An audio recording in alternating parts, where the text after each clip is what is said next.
Billionaire's father pretended to be a guard in her son's royal villa to test his fiancée. Before I tell you this story, let me ask you something. Have you ever looked at someone and judged them before you truly knew their heart? Have you ever let an old wound decide who you trust today? Stay with me through this one, because what happened inside this mansion, behind marble floors and gold gates, will make you think twice about every assumption you've ever made about the people you love. And if stories like this move you, if you believe in second chances, in real love, in families finding their way back to each other, hit that subscribe button right now. Because you don't want to miss what happens at the end of this story. It will stay with you. His name was Richard Hale, 71 years old, a man who had built an empire from absolutely nothing, steel mills, shipping lines, real estate towers that touched the clouds, until his name alone was worth more than some small countries put together. But money never changed the core of him, not the way it changes so many men. He still remembered what it felt like to be hungry. He still remembered sleeping in a car with his mother when he was 9 years old, the windows fogged up from their own breathing, waiting for morning. That kind of memory doesn't leave a man, no matter how many zeros end up in his bank account. And that memory made him deeply suspicious of anyone who came near his family with soft hands, sweet words, and eyes that lingered a little too long on what the family owned. His only son, Daniel Hale, was 34 years old, and he was about to marry a woman named Grace Miller. Now here's where I need you to lean in close, because this is where the story truly begins. Daniel had fallen in love fast, faster than his father had ever seen him fall for anyone. Grace was beautiful, warm, quick to laugh, and she said all the right things. She talked about wanting a simple life. She talked about not caring for money or mansions or private jets. She talked about loving Daniel for who he is, not what he has. Sweet words. The kind of words that make a mother's heart melt like butter in a warm pan, and the kind that make a father's heart tighten like a fist.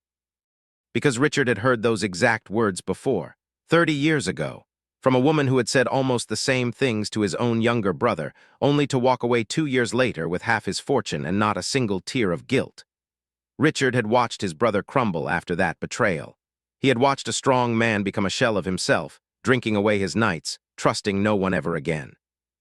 Richard had sworn, standing at his brother's side during those dark years, that he would never let that happen to anyone he loved, not while he had breath in his body.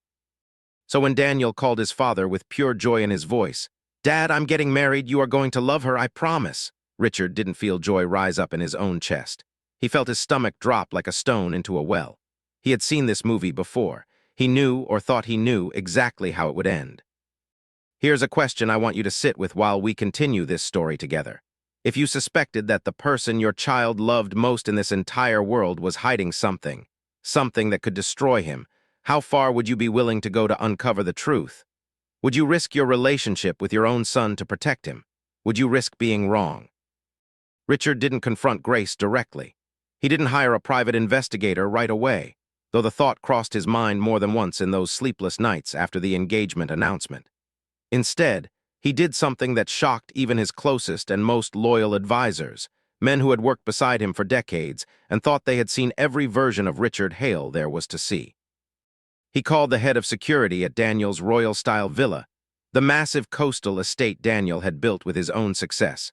Marble floors imported from Italy, gold trim on every window frame, a house that looked like it belonged to a prince in a storybook, and he asked for one single thing.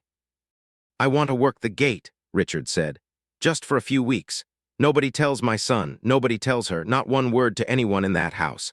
I want to be guard number 7, and that is all I will ever be to them until I say otherwise." The security chief nearly dropped the phone in his hand.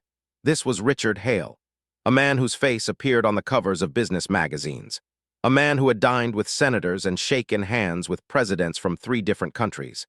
And he wanted to put on a plain gray uniform, stand at a gate in the sun and the rain, and become invisible to his own family. But Richard insisted, calmly and firmly, the way he always did when his mind was made up.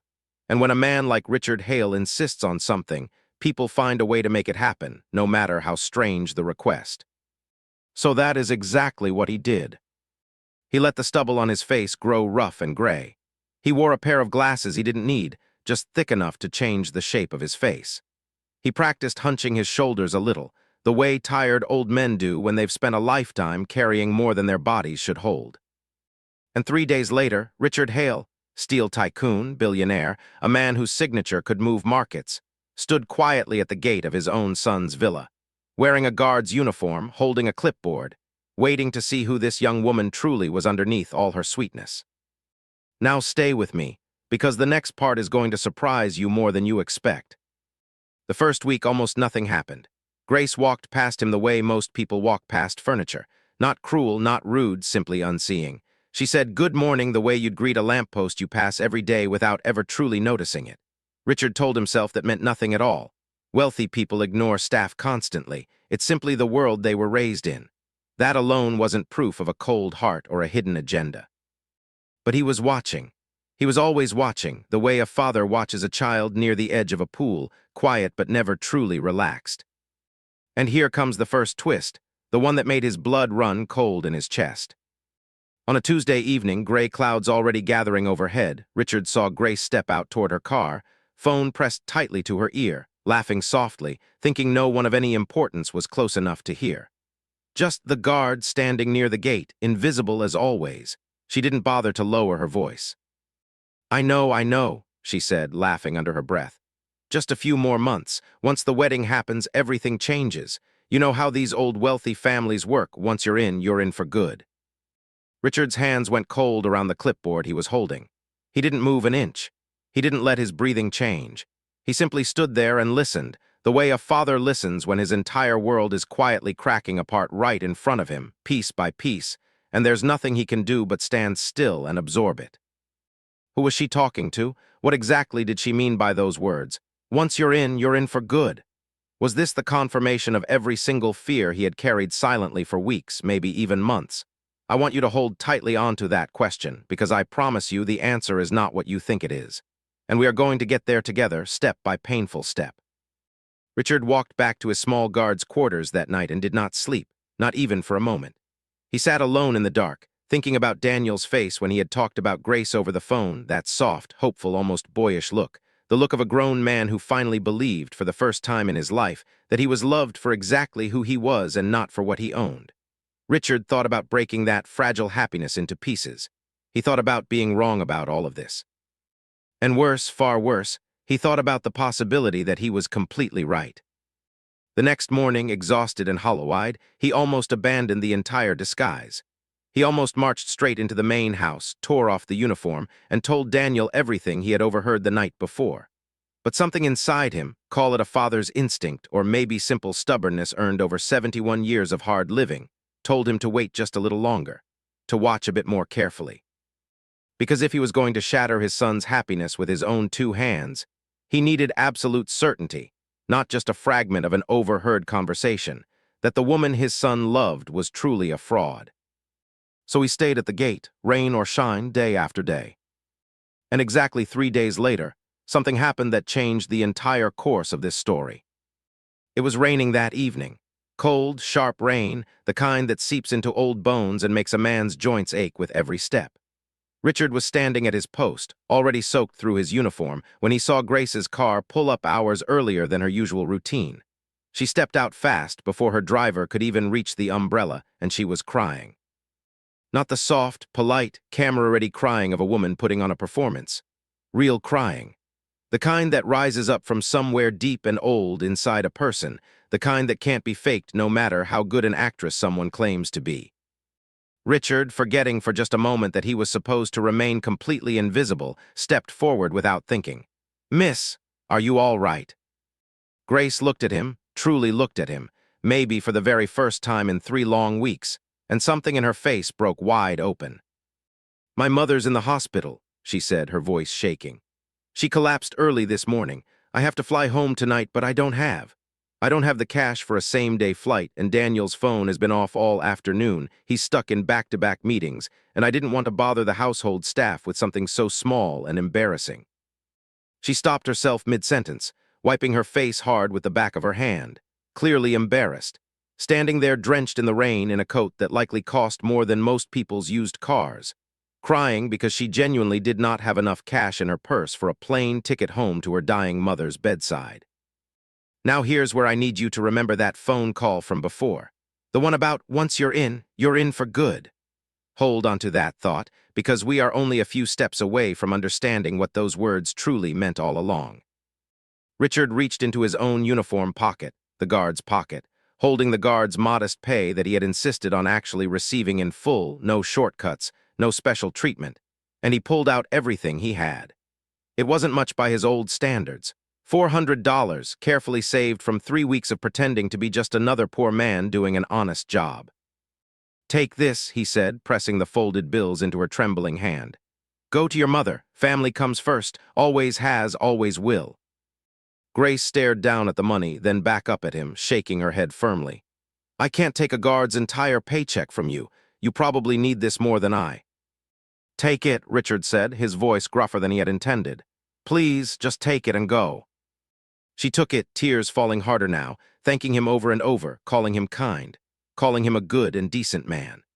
And then she climbed back into her car and left straight for the airport, entirely alone in the pouring rain, without waiting for Daniel to call back, without asking a single member of the household for a driver or a private jet, or any of the vast wealth surrounding her on every side that she could have so easily leaned on.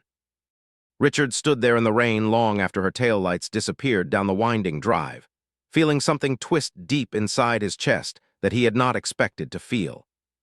Shame, pure heavy shame.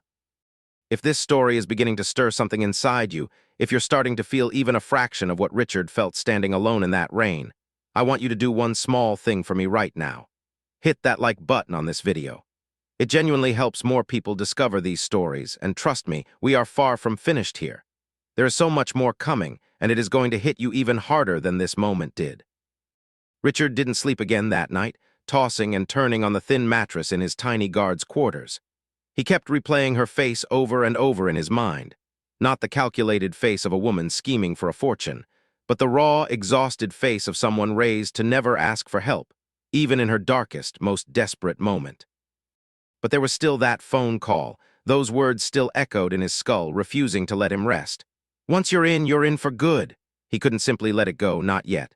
A father's fear doesn't vanish overnight just because of one moment of unexpected kindness. So he waited. He watched more carefully now than ever.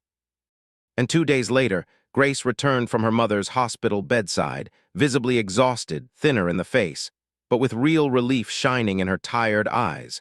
Her mother had stabilized and was expected to recover fully. That very evening, Richard overheard the second phone call, the one that changed absolutely everything he thought he understood.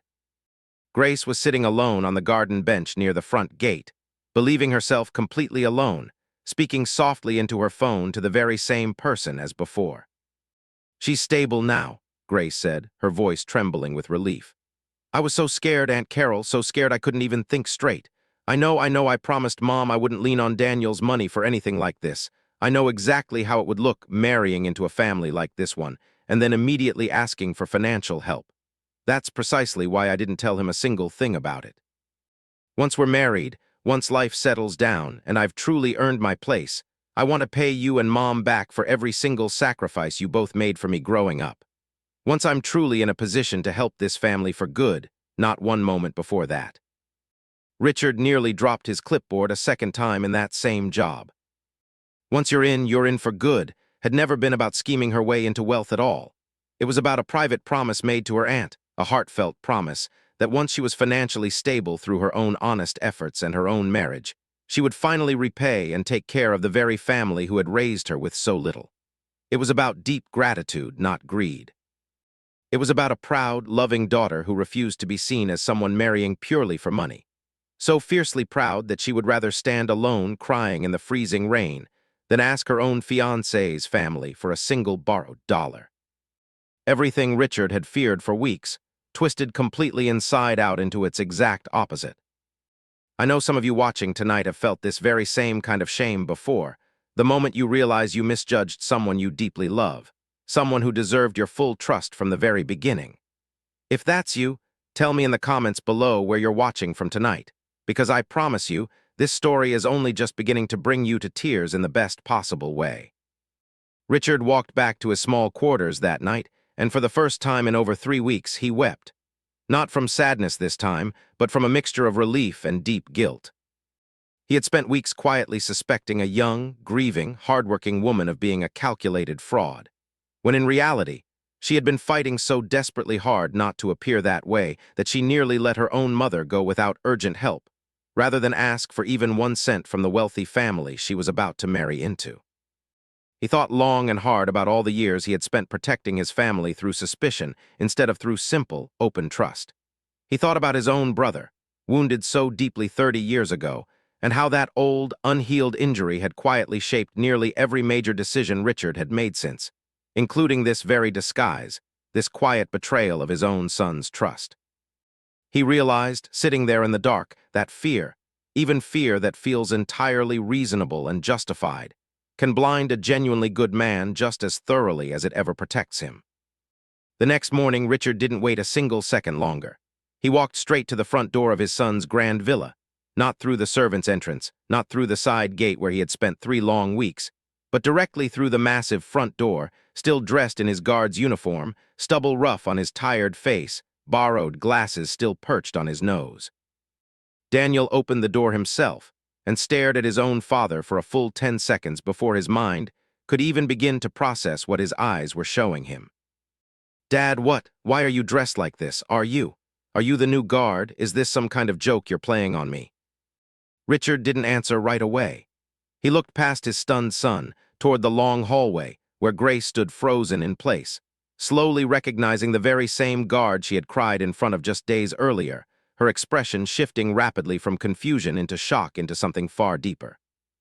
"I've been standing at your gate for 3 weeks, son," Richard said quietly, his voice heavy with emotion. "I needed to know with my own eyes who was about to become part of this family forever. I was afraid, deeply afraid, and I was wrong to let that fear control me this way. I was wrong to hide the truth from both of you. I owe you both a real apology, and I owe you both the complete truth right now, standing here." What followed was one of the hardest and most honest conversations of Richard's entire long life.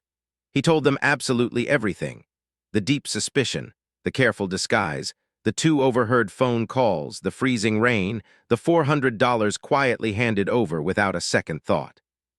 Daniel's face moved through anger first, then confusion, then something far softer and more understanding as he slowly grasped the full weight of what his father had risked and sacrificed, and exactly why he had done it. Grace didn't say a single word for a long, heavy moment. Then she walked slowly toward Richard, this weathered old man standing awkwardly in a guard's uniform, a man who had quietly given her his own hard-earned money without knowing who she truly was beneath the rain, and she wrapped her arms around him in a tight, grateful hug. "You didn't know who I really was," she whispered, "and you still helped me anyway without hesitation. That tells me absolutely everything I need to know about the family I'm about to marry into. If you've made it this far into the story with me, you already understand just how much genuine heart it takes to admit openly when we've been wrong about someone.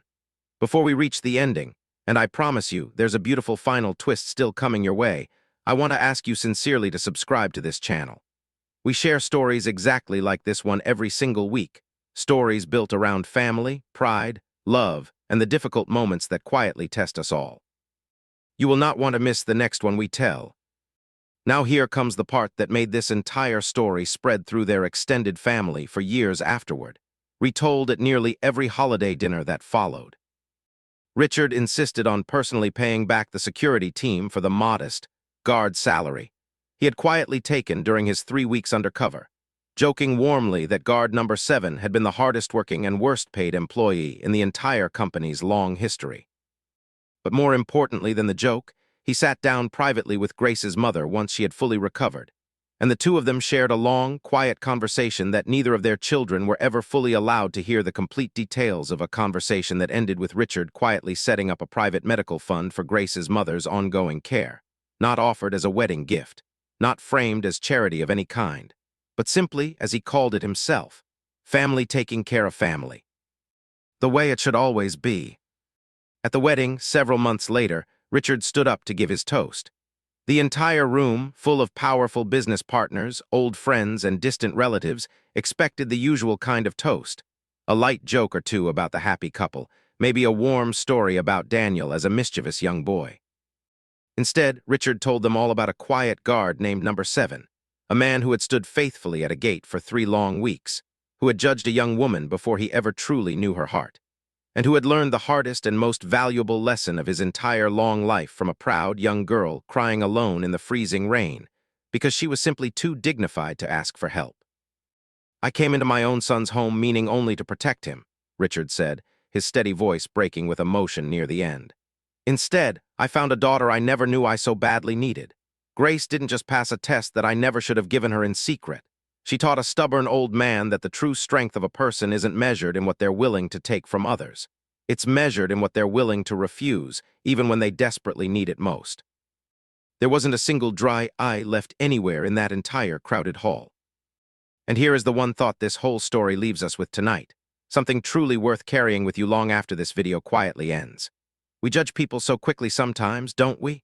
We build entire elaborate stories in our minds about who someone really is, based on nothing more than a single phone call we only half heard, a look we completely misread, or an old fear we've been silently carrying since long before we ever even met them. Richard nearly let an old, unhealed wound from 30 years in his past cost him a daughter he didn't yet even realize he desperately needed in his life. How many people in our own lives right now have we quietly misjudged in this exact same way? How many graces have stood silently in the cold rain of our own private suspicion, too proud or too hurt to ever explain themselves, while we simply stood there deciding who they were without ever truly asking them the honest question first? If this story touched something real inside you tonight, if it made you pause and think about someone in your own life you may have judged a little too quickly, I want you to do one final thing for me before you go. Share this video with someone in your life who genuinely needs to hear it today. Leave a comment down below and tell me honestly, have you ever misjudged someone important only to be humbled the very same way Richard was? And please make absolutely sure that subscribe button is lit up before you leave, because next week, we have another story waiting for you that is every bit as powerful and moving as this one. Thank you so very much for spending this precious time with me tonight. Take good care of each other out there. And always remember this, sometimes the quiet guard standing at the gate isn't watching out for danger at all. Sometimes he's simply an old, frightened father, terrified of losing what he loves most in this entire world, learning all over again, late in his long life, exactly what real love truly looks like.